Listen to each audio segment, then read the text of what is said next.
Bacaan pertama. Tuhan bersabda kepada Musa dengan berhadapan muka. Pembacaan dari kitab Keluaran. Waktu Israel ada di padang gurun, Musa mengambil sebuah kemah dan membentangkannya jauh di luar perkemahan. Kemah itu diberi nama Kemah Pertemuan. Setiap orang yang mencari Tuhan pergi ke kemah pertemuan itu di luar perkemahan. Apabila Musa pergi ke kemah itu, bangunlah seluruh bangsa dan berdirilah mereka, masing-masing di pintu kemahnya. Dan mereka mengikuti Musa dengan matanya sampai ia masuk ke dalam kemah itu. Apabila Musa masuk ke dalam kemah itu, turunlah tiang awan dan berhenti di pintu kemah. Lalu berbicaralah Tuhan dengan Musa di sana. Setelah seluruh bangsa melihat bahwa tiang awan berhenti di pintu kemah, maka mereka bangun dan sujud menyembah, masing-masing di pintu kemahnya. Dan Tuhan berbicara kepada Musa dengan berhadapan muka, seperti orang yang berbicara dengan temannya. Kemudian kembalilah Musa ke perkemahan. Tetapi Yosua bin Nun, hambanya, seorang yang masih muda, tidaklah meninggalkan kemah itu. Pada suatu hari, pagi-pagi benar, Musa naik ke Gunung Sinai. Ia menyerukan nama Tuhan. Tuhan lewat di depan Musa sambil berseru, "Tuhan adalah Allah yang penyayang dan pengasih, panjang sabar dan berlimpah kasih setianya. Rahmat dan kesetiaannya berlimpah-limpah. Ia meneguhkan kasih setianya kepada beribu-ribu orang. Ia mengampuni kesalahan, pelanggaran, dan dosa.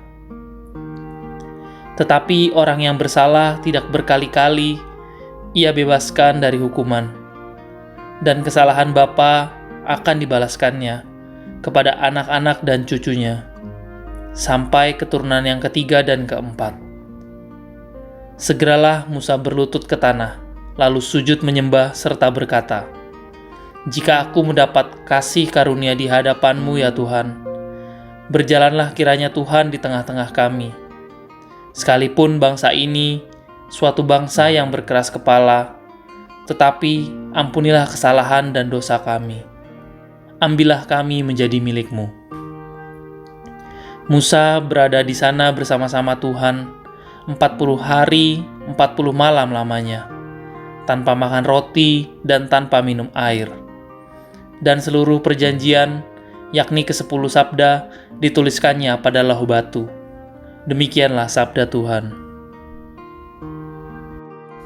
Bacaan Injil diambil dari Matius 13 ayat 36 sampai 43. Seperti lalang itu dikumpulkan dan dibakar dalam api, demikian juga pada akhir zaman. Inilah Injil Yesus Kristus menurut Matius. Pada suatu hari, Yesus meninggalkan orang banyak lalu pulang. Para murid kemudian datang dan berkata kepadanya, "Jelaskanlah kepada kami arti perumpamaan tentang lalang di ladang itu." Yesus menjawab, "Orang yang menaburkan benih baik ialah Anak Manusia. Ladang ialah dunia. Benih yang baik adalah anak-anak kerajaan, dan lalang adalah anak-anak si jahat. Musuh yang menaburkan benih lalang ialah iblis. Waktu menuai ialah akhir zaman, dan para penuai itu malaikat. Maka seperti lalang itu dikumpulkan dan dibakar dalam api, demikian juga pada akhir zaman.